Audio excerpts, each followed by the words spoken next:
It looks like we're running at 744 total active listings, all of Santa Clarita Valley. That's going to include single family residences, condominiums, townhomes, everything active as of today. And here we go. I just already looked at it. May 25th, 2025. Now, this is what's going to end up happening. We're going to still see more inventory added as we get through the summer. Then once we start to get into August, September, we're going to see a big pullback of that inventory. It's going to depend on where properties are going to be selling here in the next few months, but there is no impact on overall sales prices, so we're not actually seeing a reduction. I've been seeing a couple folks in our market talking about how prices are becoming less expensive because of the inventory and because of the pricing. That's not it's the case yet. And I don't believe that's going to be the case throughout the year. Seems like the economy is getting better. Interest rates are not going up. They are coming down ever so slowly. If the Fed gets happy and lowers that Fed funds rate, we will see that have another impact, and it's going to cause mortgage rates to come down as well. That's really not where those rates are dependent upon. They're dependent more on the 10-year bond, but that's a whole nother story. Just understand that if they do happen to drop the overall Fed funds rate, the rate that the banks actually borrow money back and forth to each other, then that will have an impact on the mortgage market, and it could be substantial. So maybe just keep your eye out for that. However, I wouldn't let those numbers actually impact buying a house, at least if you can afford it and if that's in your plan. Don't go just out and buy because I'm saying so, but don't buy dependent on interest rate unless the interest rate is so high it cuts you out in the affordability aspect. Talk to your tax accountant, your CPA, whomever you use, and find out what that mortgage interest reduction is going to look like for you, that tax credit that you get, and see if that makes more sense, you owning something versus renting something. Then, of course, you have to answer the other questions. Is it even right to own property? Maybe it's better just to be a renter all these years. If you're in our market, though, in Southern California, renting's pretty expensive. So you have to kind of those numbers lie and then also look at whatever tax deductions you get. Finally, let me talk about open houses. Whenever we do them, it shocks me. People come in, they have other agents, but their agents aren't educating them.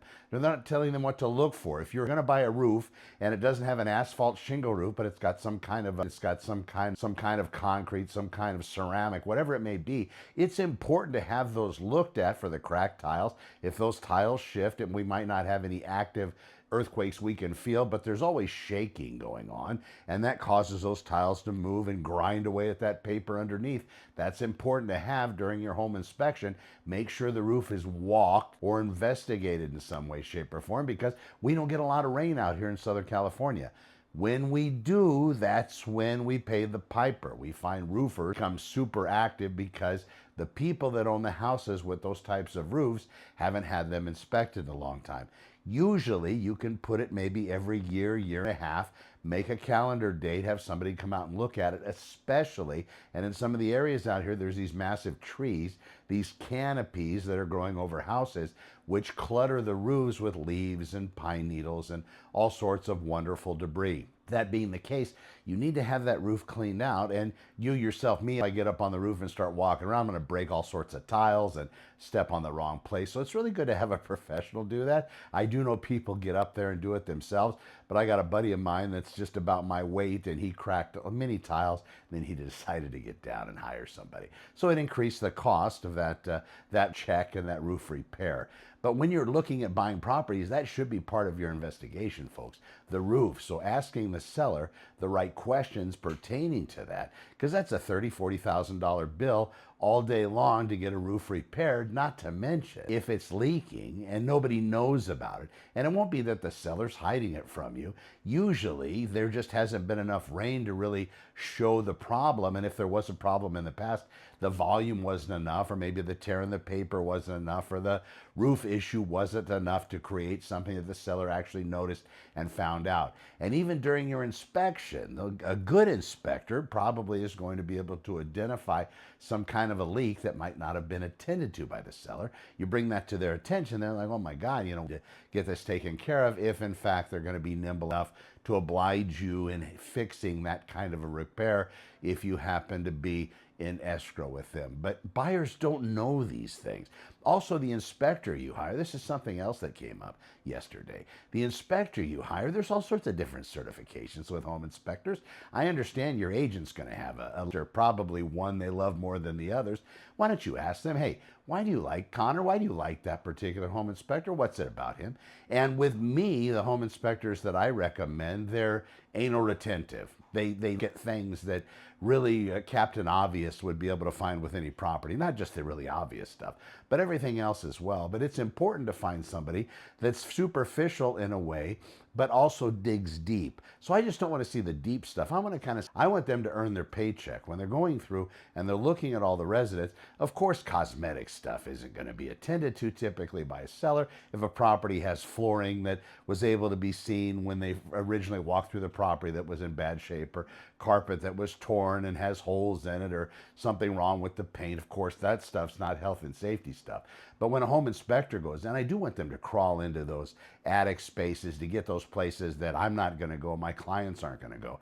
And I also want them to be friendly enough, obliging enough to be able to explain to the client at the very end exactly what they found, and then lickety split within a day or two, at least get that back to us, that complete report that's going to have photographs, notations. It's going to talk about what code is, what code isn't, and it's going to explain everything that was discovered during that particular home inspection. When the home inspectors have the credentials, have the proper education and certification, it makes a difference. Now, of course, I think also experience has a lot to do with it. I suppose that is a valid point. However, the certifications, there's a lot of time that's also spent developing that skill set. And sometimes when you hire somebody kind of newer, they're not as relaxed, and they're making sure that they dot all the I's and cross all the T's and discover everything so you don't hold them accountable later. So there's something to be said about somebody just entering a business, maybe not real estate, because with real estate, you're carrying a complete suitcase full of knowledge and experience. Of all the transactions I've had, thousands of them, since 1998, it really comes down to having seen a particular situation, be able to explain it to my sellers or buyers and tell them these are the options that you have. These are the potential outcomes that will be, at least based on my training and experience and what I've experienced in the real estate world since that time. Then we can make best decisions as to how to move forward. But until you have somebody that's coupled that experience, and again, I think these people coming into the open houses, they're lacking that education. I'm not sure where they're finding their agents, but more than likely, if you go to the sites and the people that are selling agents as leads, you'll find those because they have the best agents. Trust me, these are proven agents. These are, an insert name here, trusted agents. Be careful of that, because all you have to do to get on those systems as a real estate agent is pay money. So what's it worth?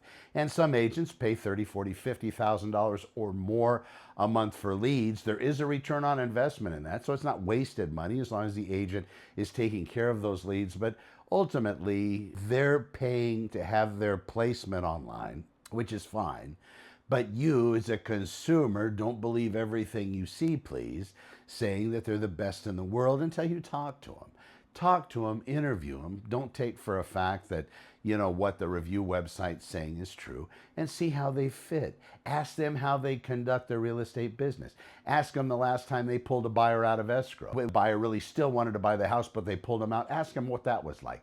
What happened in that scenario? Ask them the last time, if you're interviewing them as a seller's agent, why they didn't list a particular house with a seller. Have them ask that question. If they, well, I've never done that.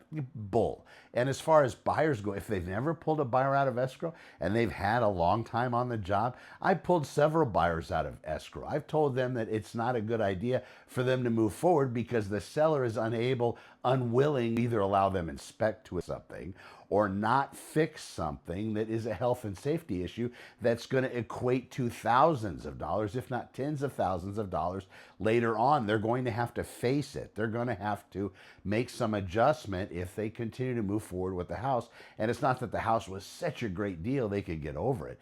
They were about to make a massive mistake in one of the cases. Same thing with sellers. Sellers are want more for their property than it's worth, that might be one thing. That's something that might be able to be dealt with in a factual nature. You can show them these things.